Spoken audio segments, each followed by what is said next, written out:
Kaya magandang gabi mga batang Quiapo! Parang mahina pa. Isa muna, hep hep! Very good. Ayan, isang magandang gabi po sa bawat isa sa inyong lahat. Bago po muna ako magsalita at magbigay at manligaw sa inyong lahat, gusto ko lamang pong sabihin, alam niyo po ba na ang mga batang Quiapo laging sinusuportahan si Apple Nieto sa lahat ng kanyang laban. Kahit po ako ay batang San Nicolas, lagi kayong nandyan mga batang Quiapo. Kaya maraming salamat po sa inyong lahat. At yun, ito na po, manliligaw na si Apple Nieto sa inyong lahat. Thank you po. Napanood niyo po yung aking OBB. Yung last part na aking sinabi po ay, kayo po ang dahilan kung bakit buong pusong naglilingkod si Apple Nieto. Kayo po ang dahilan kung bakit tuloy ang serbisyong ibinibigay natin sa ating kadistrito. Kayo rin po ang dahilan kung bakit ako hindi sumusuko sa aking laban. Mga kadistrito ko, every time na ako ay bumababa sa distrito natin, pumupunta sa bawat pamilya, sa bawat tahanan na aking pinupuntahan, ang laging bulong sa akin, Apple Nieto, hindi ka namin iiwan sa laban mo. Hindi ka namin iiwan sa laban mo. Kasi never mo rin naman kaming iniwan. Never mo kaming iniwan. Lagi kang nandyan sa amin. Thank you so much po. Kahit hindi eleksyon, nandyan ka. Umulan. Sa sikat ng araw, lagi kang nandyan. Kaya, hindi ka namin iiwan. Alam niyo mga kadistrito ko, pag ako ay bumababa sa ating distrito, sa bawat barangay, ang dami kong kwentong nakukuha tungkol sa kanilang suporta. Alam niyo po, minsan ako ay nag-house to house sa isang barangay. At karamihan din ng barangay, ito ang sinasabi sa akin. Ang halaga na uubos. Pero ang pakikisama ni Apple Nieto, ang pagmamahal ni Apple Nieto, hindi nauubos. Ang sabi ko naman sa kanya, habang tumatagal, umaapaw pa yan. At ang sagot niya sa akin, alam mo kung ano? At habang tumatagal, gumaganda ka! Kaya, napahagkal ako kay Kuya. Talagang ang galing mo, Kuya. Naramdaman mo yung aking puso. At hindi lang po yan. Ang daming dasal na nagbibigay sa akin. Ipagpipray kita, Apple Nieto. Kasama ka sa dasal ko, Apple Nieto. Unti mo bata, sasabihin niya sa akin, alam mo, Ate Apple, sinabi ko sa aking nanay, ipag-pray ka para manalo ka. Ate Apple, gusto kitang manalo, sana eleksyon na ngayon. Kaya sabi ko, ang saya ng aking mga kadistrito kapag naririnig ko yung mga ganong suporta nila. At higit sa lahat, alam niyo po, meron pang nagbigay sa akin ng kanta. Alam ko, napanood na ito ng iba. Si Kuya Ompong, ginawan ako ng kanta. Na natuwa ako sa kanya. Sabi ko, Kuya, bakit mo ako ginawan ng kanta? Dahil naramdaman kita. Dahil kilala kita dati pa. Kaya sabi ko, thank you so much, Kuya Ompong. Hindi ko sasayangin yung jingle na ginawa mo sa akin, yung kanta na ginawa mo sa akin. Kaya ito lamang po ang isa sa mga binibigay na suporta sa atin ng ating mga kadistrito. Kaya sa aking mga kadistrito, yung mga mensahe at suporta na lagi niyong ibinibigay sa akin, hindi ko po yan sasayangin. Lagi ko pong sinasabi kapag ako ay nagsasalita sa lahat ng mapaugnayan, small caucus, sa ating big caucus, lagi ko pong sinasabi, si Apple Nieto po ay para sa lahat. Walang pipiliin na mamahalin. Walang Dahil si Apple Nieto po ay para sa lahat. Binigay ako ng Panginoon sa inyong lahat, kaya hindi ko binibigo ang ating Panginoon. Mga kadistrito ko, mga batang Quiapo, ako po ay nandito sa inyong harapan. Dala ko ang mas malaking pangarap. Ang pangarap na maging congresswoman ng ating distrito. Ito po ay hindi tungkol sa akin. Ito po ay hindi pa tungkol sa akin. Ito po ay tungkol sa lahat ng pamilyang nangangailangan ng tulong.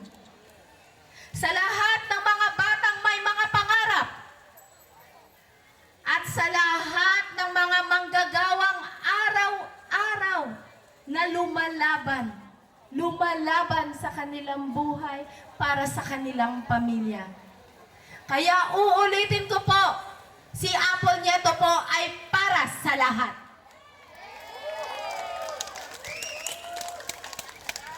Marami po akong tanong na naririnig. Apple Nieto, pag ba ikaw ang nanalo? Pag ba ikaw ang nanalong congresswoman? Mawawala ba ang programang ayuda? Kasi alam ko po, sobrang sikat po niyan. Hindi lang sa ating distrito, kundi sa buong Pilipinas. Sabi nila, Ma'am Apple, mawawala ba ang guarantee letter? Ang scholarship? Hala, Ma'am Apple Nieto, paano na ang tupad at AIX? Isa lang ang sagot ko sa inyo. Isa lang sagot ko doon sa aking kausap. Hindi po mawawala ang mga programang ayuda. Kasi po, kasama na po yan ng sistema ng gobyerno ng Pilipinas. Lahat po ng congressman, congresswoman ay meron po niyan. Kaya wag po kayong mag-alala. Wag po kayong mag-alala. Ako po ay nandito sa inyong harap. Sabi ko po, dala ko yung mas malaki kong pangarap. Ibig pong sabihin nun, hindi po tayo magpo-focus sa programang ayuda. Pero po, mga kadistrito ko, mga batang Quiapo, pag ako nabigyan ng pagkakataon, meron lang po akong hiling para sa inyong lahat. Sana po mapagbigyan niyo ako. Sana po, tulungan niyo po ako na maibaba po ito ng maayos sa bawat barangay, sa bawat nangangailangan. Tutulungan niyo po ba ako? Gawan natin to ng sistema. Samahan niyo po ako. Pero, mga kadistrito ko, mga batang Quiapo, kailangan ko ng malawak na pangunawa ng bawat isa. Sasamahan niyo po ba ako?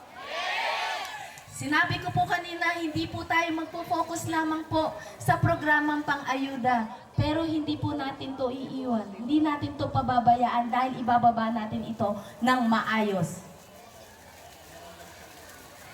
Si Apple Nieto po, masayang-masaya nung napili ni Yorme Isko Moreno na maging katuwang niya dito sa ating distrito.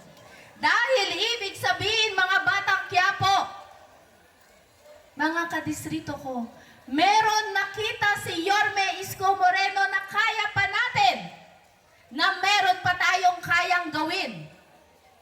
Tama po ba ako? Dahil nung ako ay konsehal naman, ang dami nating nagawa. Alam ko, naramdaman po yan ng bawat isa. Si Apple Nieto po ang pagtutuunan ng atensyon, ang pang-edukasyon. Gusto po ba ng ating mga kapwa magulang yan? Alam niyo po kung bakit po nabuo yung aking mga programa at proyekto na aking iahain sa inyo. Dahil po, nung simula nung ako ay napili ni Yorme na maging katuwang dito sa ating distrito, nagbalik tanaw ako. Nagbalik tanaw ako doon sa pagbaba ko sa bawat baranggayan. Inalala ko, ano ba ang daing ng ating mga kadistrito? Ano ba ang daing ng aking kapwa kong magulang pagdating sa edukasyon? Kaya inalala ko, ay, naalala ko pala, ang daming magulang na nagre-request sa akin ng electric fan. Electric fan, sabi ko minsan nagulat ako, ay bakit electric fan ate? Kasi ma'am, ang init-init ng classroom ng anak ko dun eh. Bibigyan ko kayo ng example, yung sa Mabini, mainit daw. Kaya sabi ko, pagpasensyahan mo na, ito lang yung kaya kong maibigay, isang electric fan. Kasi syempre, ang daming classroom, hanggang 2. Kaya sabi ko, yung inalala ko yun, sabi ko, may alam na ako. Nagkaroon kami ng pagkakataon na mag-usap ni Yorme. Yun din ang binigay na suggestion. Kaya ito pa, kaya ko rin yung naisip. Dahil alam ko, yung mga kapwa ko magulang dito, nanghihingi ng contribution sa kapwa niya magulang. Tama po ba ako? Para pambili rin ng electric fan. Kaya, yan po ang aking didinggin. Yung daing nila. Para hindi na mag-contribution, para hindi na mag-request. Kaya po, ang naisip po ng Ate Apple, mga chikiting, tatanungin ko lang, mainit ba sa inyong classroom? Lalo ngayon, painit ng painit. Tama ba ako? Kaya, ang ilalahad sa inyo ni Apple Nieto po, ang pagkakaroon po ng air condition sa lahat ng ating pampublikong eskwelahan. Pero po, ito ay unti natin lalagyan. Kasi alam nyo naman si Yorme, ang ganda ng ginawa ng mga eskwelahan dito. Yun. Biro nyo, naging 10-story, fully air-conditioned. Isa rin po yan sa aking vision. Kung paano ipinaramdam ni Yorme sa ating mga batang Maynila na maiparamdam yung kalidad na serbisyo pagdating sa pang-edukasyon. Kaya, sa ating mga bulilit dito, abangan nyo. Gusto po ba ng aking kapwa ko magulang? Tingin ko, hindi na kayo hihingi ng contribution. Pero, syempre, hindi ko to kaya. Sasamahan niyo po ba ako? At syempre, alam niyo po, minsan nag-live ako. May nag-private message sa akin. Ma'am Apple, pwede mo bang sagutin to sa live mo? Kasi may mga raming nagtatanong. Kapag daw ba ikaw mananalo o mabibigyan ng pagkakataon, itutuloy mo daw ba ang pa-scholar? Itutuloy ko daw ba ang pa-scholar? Oo naman po. Ikasama po yan sa programa ng isang congresswoman o ng unang congressman. Kaya hindi po mawawala yan. Kung maaalala nyo po, ako po ang chief of staff ng aking kapatid nung panahon na siya ay congressman. Marami po tayong natulungan. Marami kayong natulungan ng mga estudyante. Kaya po, ang ating magiging iahin sa inyo, dadagdagan natin ng pondo ang CHED. Gusto po ba ng aking kapwa ko magulang? Mas mapalawak ang CHED? Mas maraming mabigyan na scholar? At hindi po hihinto yan. Hindi po hihinto. At syempre, meron pa akong isang narinig na daing. Minsan bumaba din ako, may nagtanong sa akin, Ma'am Apple, pwede ba mag-request ng educational assistance tulad nung dati? Sabi ko, sa ngayon wala, pero mag-aabot ako sa iyo. Kahit papaano. Kaya sabi ko, bakit nga kaya hindi tayo gumawa ng programang pang-educational assistance para sa ating mga senior high? Gusto niyo po ba yon? Sasamahan niyo po ba ako? Kasi alam ko ang daing ng mga magulang yung dagdag baon. Tama po ba ako? At syempre, hindi lang po tayo mag-focus sa pang-edukasyon. Pangkalusugan din. Pangkalusugan na ngayon naman po, yung isa sa aking plano ay nagawa ko na nag-start nung panahon ng pandemya. Ang pagbibigay ng basic maintenance na gamot. Monthly po yan nakukuha ng ating mga kapamilya na nagbe-basic maintenance na gamot. Dati po, ang plano ko dyan, bigyan ang lahat ng senior citizen na nagbe-basic maintenance na gamot. Pero, nalaman ko nung panahon ng pandemya, hindi lang pala senior citizen ang nagbe-basic maintenance, pati pala 20 years old pataas, nagme-maintenance na gamot. Kaya sabi ko, yung ating basic maintenance na gamot, para na yan sa lahat. Wala na tayong pipiliin. Lahat, bigyan na. Kasi po, ang inyo pong lingkod ay nagbibigay po ng amlodipine, metformin, simvastatin, vitamin B complex, at losartan. Ito po ay monthly nakukuha. Walang bayad. Kaya nga, every time na ako ay bumababa, may kumakalabit na lang sa akin at tumatawag, Ma'am Apple, maraming salamat. Maraming salamat sa libreng gamot. Kasi alam mo, ma'am, yung libreng gamot, ang laking tulong. Ang laking tulong kasi imbis na ipambibili namin, ipambibili na lang namin ng bigas. Ipang-uulam na lang. Kaya sabi ko, nakakatuwa dahil na-appreciate niya yun. Na-appreciate ng marami nating kadistrito. Pero, may isang hirit. Ma'am Apple, baka naman sa susunod, dagdagan mo naman ng ibang gamot. Ay, sige, ganito. Pag nabigyan tayo ng pagkakataon, dadagdagan natin yung gamot na ipinamimigay natin. O sige, ang tanong ko sa'yo, ano ba yung gamot na tingin mong kailangan pa ng kadistrito natin? Nadaing ng kadistrito natin? Alam mo, ma'am, kailangan namin cetirizine. Halos lahat ng binababaan ko, yun ang bulong sa akin, cetirizine. Ano bang meron sa cetirizine? Pangkat. Kaya sabi ko, sige, pag nabigyan ako ng pagkakataon, pero humirit pa. Lagyan ko na rin daw ng atorvastatin.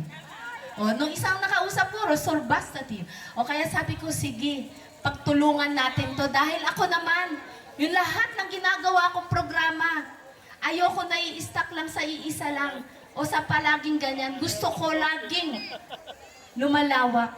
Kaya sabi ko, sige, pag nabigyan tayo ng pagkakataon, dadagdagan natin ng cetirizine ng atorvastatin. Sasamahan niyo po ba ako? At syempre, alam niyo po, pagdating sa pangkalusugan, ayoko lang na basic maintenance lang yung ating gagawin. Pero alam niyo po, itong aking isang programang nabuo rin sa daing ng ating mga kapwa kong magulang, medyo mabigat. Mabigat, mahirap, lalong-lalo na pag sinimulan, parang mahirap. Alam niyo po, ikukwento ko muna kung bakit tayo dumating doon sa ganong programa. Pagbaba ko rin sa ating kadistrito sa barangayan, Ma'am Apple, pwede mo ba akong tulungan? Kasi yung anak ko may sakit. Malubha yung kanyang sakit. Pero walang tumatanggap na ospital natin dito dahil wala daw yung pangangailangan ko ng anak ko doon sa ospital na yun. Nasaan bang ospital yung kailangan mo? Doon pa sa Quezon City. Ang layo rin po ng Quezon City. Yung Quezon Ab, yung PCMC, National Children's Hospital. Kaya sabi ko, maraming ganong pagkakataon, Kawasaki disease, may special needs, may malubhang sakit sa puso yung bata. Kaya sabi ko, mukhang kailangan natin magpatayo ng ospital na para sa mga bata. Gusto niyo po ba? Mahirap simulan, pero pag nasimulan at pag nilaban natin sa Kongreso, paniguradong magagawa. Sasamahan niyo po ba si Apple nito? Biruin niyo mga kadistrito ko, mga batang Quiapo, kapag may naitayo na tayo at nandiyan na yung ospital na para sa mga bata, yan yung pinalano namin ni Ma'am Apple nung panahon na siya ay nanliligaw sa amin, nakatayo na. Kaya sabi ko nga, alam niyo po, yung mga programa at proyekto na aking inaahain sa inyo, nagsimula yan sa pakikipagkwentuhan ko.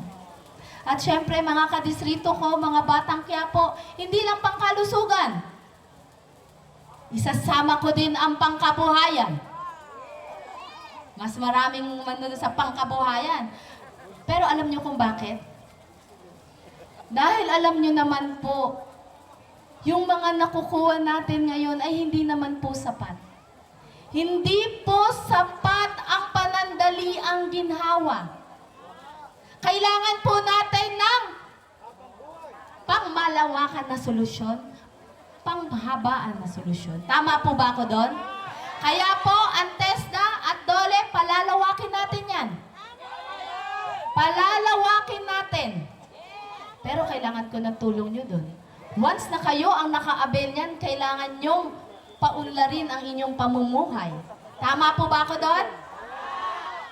Kasi nandito po ako sa inyong harapan para po iantas at bigyan ng sigla yung pamumuhay natin dito sa ating distrito. Kaya mga kadistrito ko, doon sa ating mga pangarap at plano na ating gagawin sa ating distrito, samahan niyo po si Apple Nieto. Huwag niyo pong iwan si Apple Nieto. At higit sa lahat, ang buong Yormes Choice. Huwag niyo pong iiwan. Isa lamang po ang aking tanong sa inyo. Handa na po ba kayo? Handa na po ba kayo? Sa mas magandang Maynila?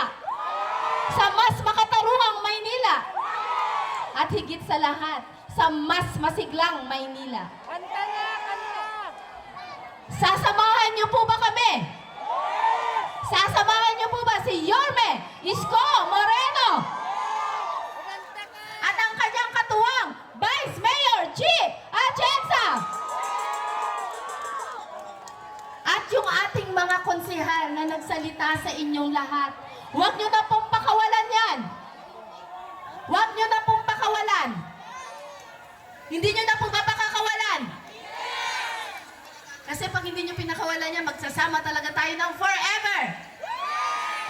Kaya, syempre, ang inyong pong lingkod, Apple Nieto po, number 3 sa balota, nagnanais na paglingkuran kayo bilang Congresswoman po ng ating distrito. Muli po, maraming salamat. Ligtas at lakas! Mabuhay ang Distrito 3! Congressman Apple Nieto, kasama po ang ating Vice Mayor G. Atienza at Yorme Isko Moreno Tomagoso. Muli po, huwag naman po natin kakalimutan i-share ang number 3 sa hanay po ng mga congressman, ang ating magiging Congresswoman